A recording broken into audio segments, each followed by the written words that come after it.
quand le fœtus se vit impuissant dans sa colère, il se prostre, se fige, et après ça fait trauma. Le nombre de personnes totalement désorientées dans la vie, faut pas chercher longtemps, hein.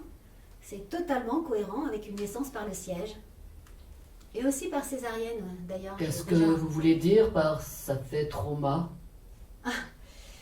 Alors, ce que je veux dire, c'est que ça fait un réseau de mémoire traumatique stocké dysfonctionnellement. Le stress intense vient activer les amygdales, celles du système limbique, pas celles de la gorge.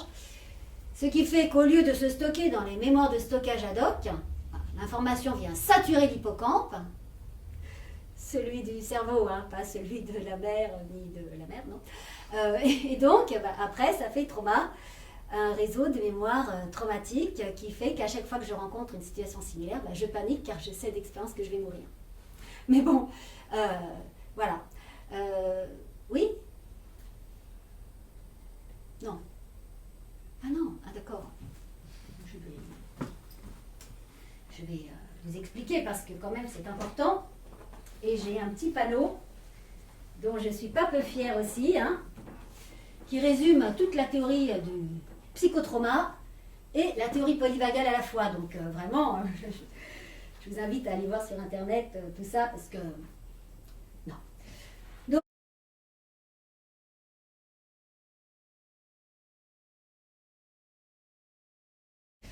Donc, qu'est-ce qu'un trauma?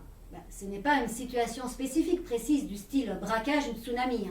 Non, un trauma, c'est d'abord physiologique. C'est ce qui se produit lorsque, face à un danger que mon corps a identifié comme potentiellement mortel, je ne peux pas fuir, je ne peux pas lutter, donc je me fige, et après, ça fait trauma.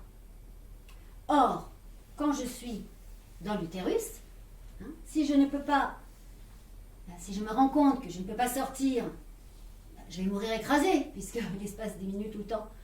Donc, en tant que fœtus, quand je me rends compte que je vais être coincée là, comme je ne peux pas fuir et que ma lutte est vaine, je me fige pour ne plus rien sentir ni ressentir. Oui, mon corps est un génie, quand c'est insupportable, il disjoncte. Ça, c'est la bonne nouvelle. Et donc, en tant que fœtus, comme personne ensuite, oui, parce que je n'ai pas dit ça tout à l'heure, en tant que fœtus, comme ensuite personne ne vient me consoler ni me rassurer, personne, puisque en plus personne ne sait ce que je vis. Alors, je me fige, ça fait trauma, un réseau de mémoires traumatiques qui viendront se réactiver à chaque fois que dans l'environnement, je vivrai quelque chose de similaire. C'est ce qui explique qu'à la tombée du soir, les fœtus, les bébés, les nourrissons pleurent, puisque la tombée de la nuit fait déclencheur de mémoire de naissance. Et donc, c'est aussi ce qui explique beaucoup de phobies. Ah d'accord, je comprends maintenant pourquoi ma fille ne supporte pas qu'on lui touche le cou. Elle est née avec le cordon autour du cou.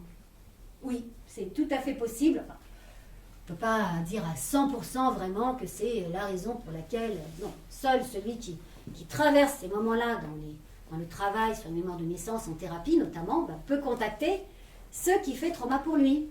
Les moments de naissance ou autre chose d'ailleurs, pour tout trauma.